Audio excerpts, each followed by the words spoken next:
Ooh, okay, this is a juicy one. Biggest disappointment. Okay, so, God, people are gonna hate me. Okay. Hi everyone, my name is Julia. Thank you so much for clicking on this video. I'm so glad you're here. I am so excited for today's video because I'll be doing the mid-year book freakout tag.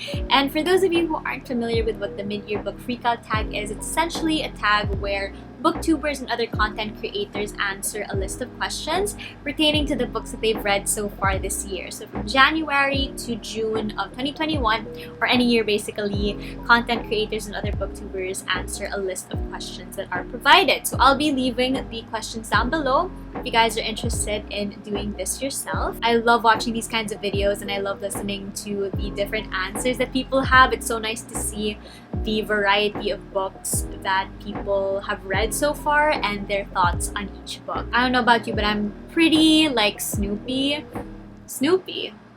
I like to snoop around like my friends' Goodreads accounts. Like I love adding my friends on Goodreads and just like checking what they've read so far and seeing their ratings. So if you want to add me on Goodreads, I'll leave my link down below. You guys can follow me there and add me as a friend. So as I'm filming this, it is currently June 17. I have read 18 books in total and I'm so excited to share with you guys my answers. I have the questions over here and this tag was created by Chami and Ellie. I'll be sure to leave their links down below so you guys can check them out. But yes, without further ado, let's get on with the questions and my answers. Okay, so the first question is already pretty difficult and it's best book you've read so far in 2021. And I say that this is difficult because I'm lucky in the sense that I've read a lot of great books so far this year and I enjoyed a majority of what I've read so far. But I will say that Six of Crows by Leigh Bardugo is the best book that I've read so far in 2021. I mean, is anyone surprised? I did say in a previous video that this book is one of my favorite books of all time. And I say this because I just really loved how character-driven the book was and it was coupled with such a great plot. Like I love the fact that it was a heist story and that there was the found family trope. I love the found family trope so much. I mean, aside from the enemies to lovers trope, I think found family is one of the best tropes out there and it was executed so well in Six of Crows. I mean, you have different people from different walks of life and they come together to accomplish a really difficult task and it was just so fun to read. And Six of Crows also houses some of the best characters I've ever read and just the whole reading experience that I had while reading Six of Crows, honestly incomparable. Like I cannot for the life of me think of a book or book series that has impacted me so much. I just love Six of Crows. Long story short, definitely the best book that I've read so far in 2021. Moving on to the second question, best sequel you've read so far in 2021. So I've only read 3 sequels so far this year and they're all by Leigh Bardugo, all from the Grishaverse. So we have Season Storm, Cricket Kingdom, and Rule of Wolves. And out of the 3, the clear-cut winner has got to be Cricket Kingdom, which is the sequel to Six of Crows. And we all know the spiel. We all know how much I love this book and the series. Personally, I think she did a really great job in completing the character arcs of each character. And honestly, I didn't think that I would read another great sequel after Catching Fire, but I think Cricket Kingdom is the best sequel. Correct me if I'm wrong. If you guys have like a better sequel in mind, let me know and I'll definitely read that series if I haven't already.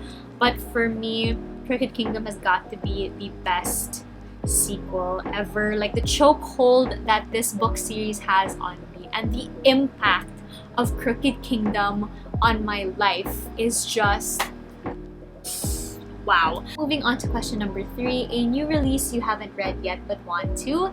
And I love this question because I have 2 answers. So the first answer being Better Than the Movies by Lynn Painter. This is a young adult romance that was recommended to me by 2 of my amazing friends, Noelle and Miss Jen. So hello guys, thank you so much for recommending this to me if you are watching this video. And yeah, this is a young adult romance that has a lot of rom-com movie references. So if you're like me and you love rom-com movies as well, this is definitely a book you should be checking out. Malibu Rising by Taylor Jenkins Reid. As you guys know, I loved Seven Husbands of Evelyn Hugo. It is one of my favorite books of 2020, and this is actually part of the Evelyn Hugo universe because this book is featuring Mick Riva's children, and if you guys do not remember, Mick Riva is one of Evelyn's 7 husbands, so it's really exciting to see what the kids get up to in this book. I believe this is set in the 80s. Yes, I'm correct. Next is most anticipated release for the second half of the year. I actually don't have an answer to this question. I don't think I do.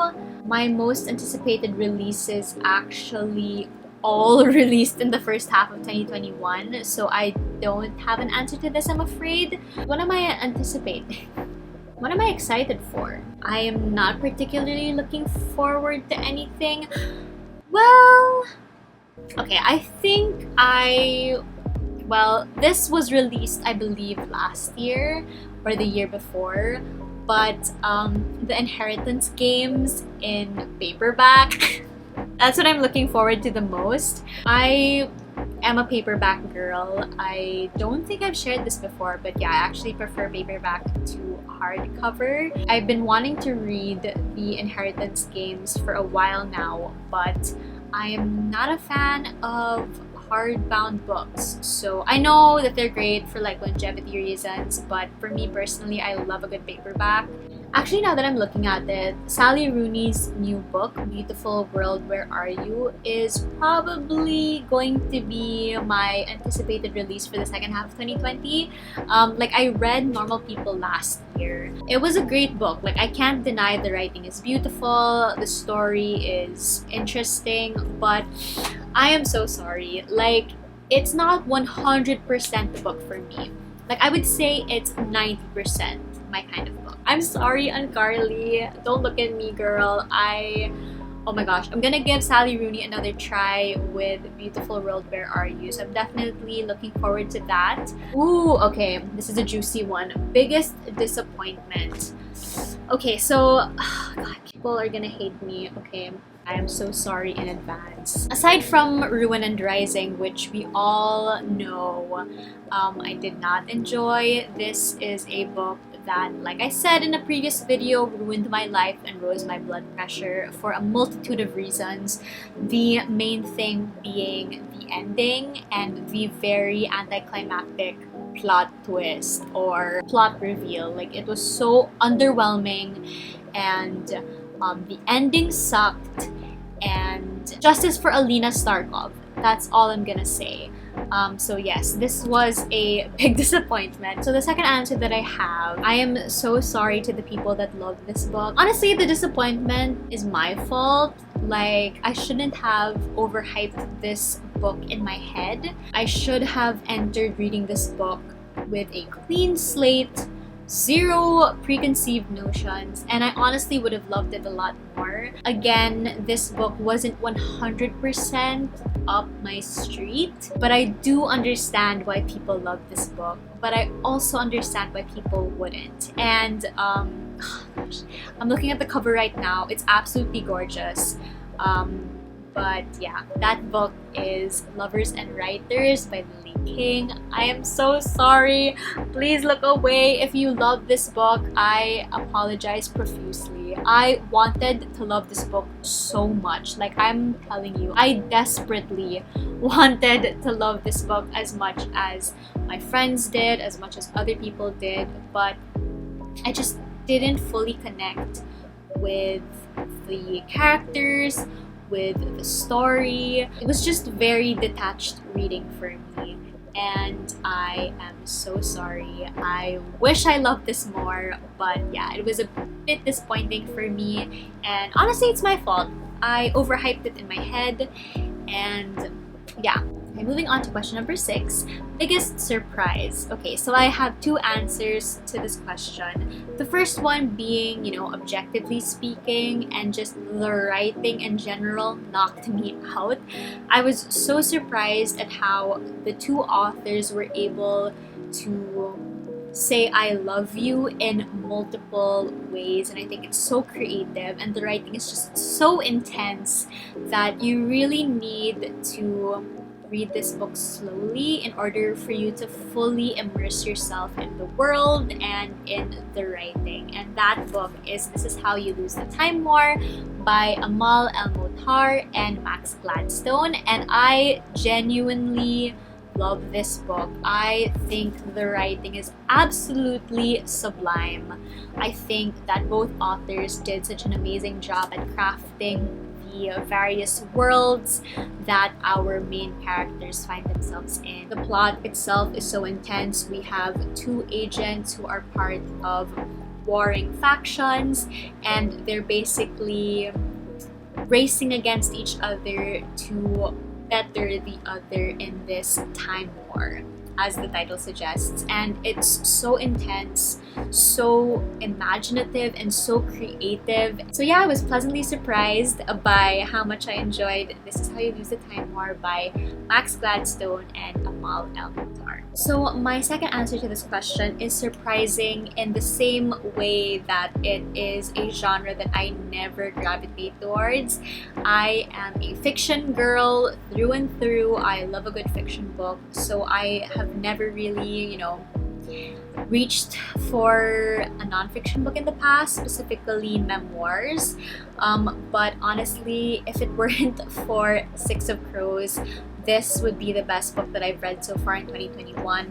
And that is Know My Name by Chanel Miller. If you guys aren't familiar, Chanel Miller is the Stanford sexual assault survivor. And guys, this memoir, if it wasn't already obvious, if you guys can see how many tabs this book has, I was floored. I was so moved by Chanel and her story. Nothing that I say will ever, encompass how amazing and moving and impactful this memoir is. I swear, Chanel Miller's story is absolutely powerful, and the message that her memoir sends out to the world is extremely important. She shares with us her experiences the night of the assault and the extremely long trial, and of course, her feelings after this. If I could gift this book to every single person that I know, I would, because I feel like every person should be reading this book. It is just a story of hope and transcendence and overcoming and reclaiming what was taken away from you, and knowing that you have the power to do that is absolutely inspiring. I remember after reading this book, I scoured the internet for any virtual talks that she'd be giving, and I attended one, and just hearing her talk about this book and how much it has impacted various people across the world is so inspiring, and I wish her nothing but the best.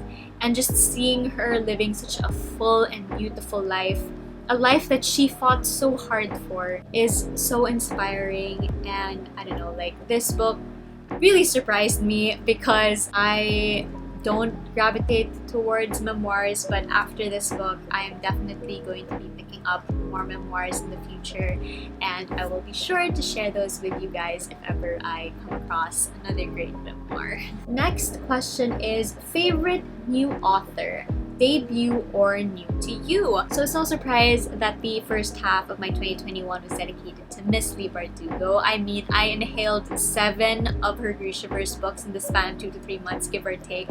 So she is definitely the answer to this question. Newest fictional crush, and that is Kaz Brecker from Six of Crows duology. I know he's done some pretty questionable things, but I'm extremely drawn to his intelligence and how he is just 5 steps ahead of everyone else. Honestly, I'm gonna be quoting my friends Fifi and Theola. Kaz Brecker is Leigh Bardugo's best character. She is never gonna write a better character other than Kaz Brecker. He is so incredibly complex.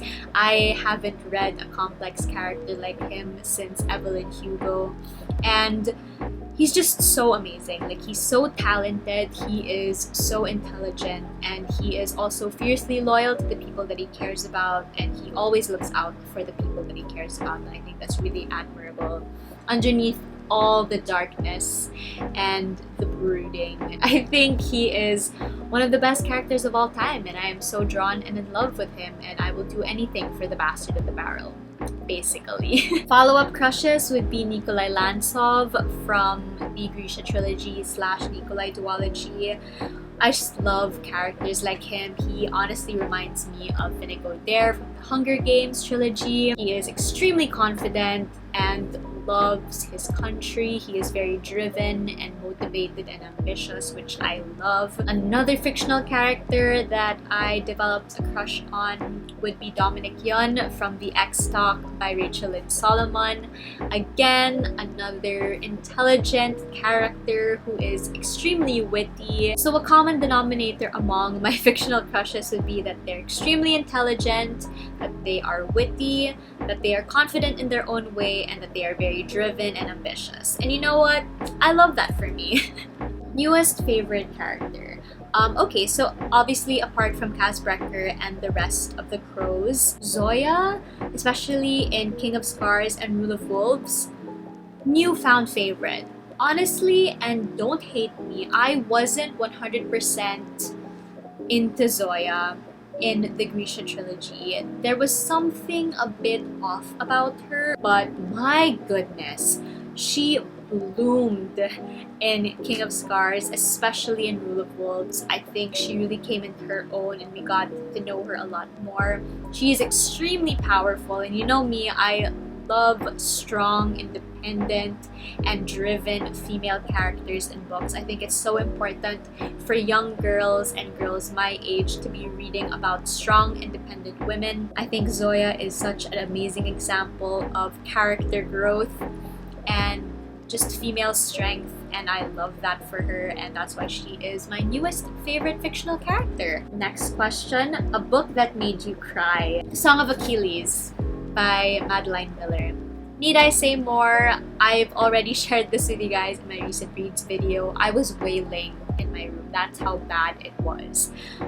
Page 369, like I shared, is probably the most heartbreaking page that I'm ever gonna read in my entire life. So there's that. Book that made you happy. Oh, that's a nice question. I have my 3 romance books and they all made me happy. Here they are. The X-Talk by Rachel Lynn Solomon, Tweet Cute by Emma Lord, and Love in Other Words by Christina Lauren. All 3 of these books made me extremely happy in different ways. The X-Talk because it was written by one of my favorite authors, Rachel Lynn Solomon, and I just love how it was the enemies to lovers trope, but it was also the fake dating trope. Tweet Cute because it reminded me so much of You Got Mail, which is one of my favorite movies of all time. I think it's in my top 5 if I'm not mistaken.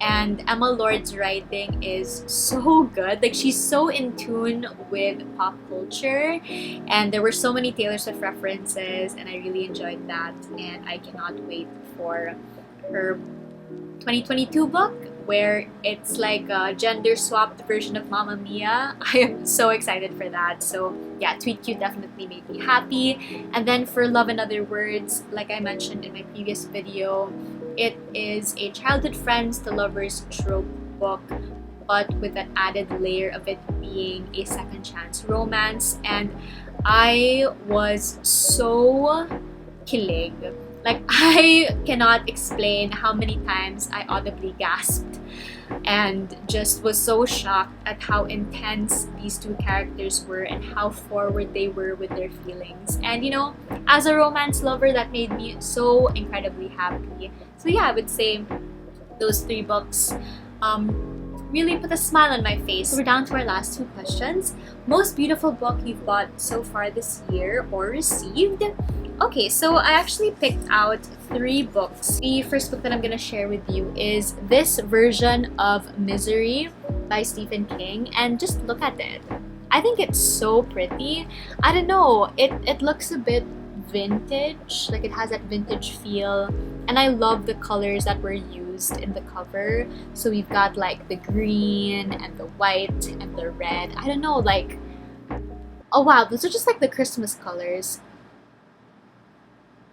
That's pretty on brand because I love Christmas anyway. But yeah, I just love the look of this cover. Another book is one that I'm reading right now actually, and it is called Last Chance Books by Kelsey Rodkey. Isn't this cover just so stunning? Like, the color is beautiful. It's like a really nice pale pink. We've got the main characters on a stack of books, and like the books are also really pretty. I don't know if you guys can see that. Beautiful, like extremely beautiful, and I don't know, it's just simple yet effective, and I think it's really pretty. Another book that is beautiful on the outside as well as on the inside is It's Okay to Feel Things Deeply by Carissa Potter, and this was actually gifted to me by my friend Fifi for my birthday. So thank you so much, Fifi, for this book. So let me just share with you what the inside looks like. I think it's absolutely beautiful. It just has these passages and different artwork just showcasing the importance of vulnerability and feelings in general, and how you shouldn't be ashamed of feeling so deeply. Thank you for gifting me this book. And now for the last question. What books do you need to read by the end of the year? Wow, what a rude question, because my TBR is never ending.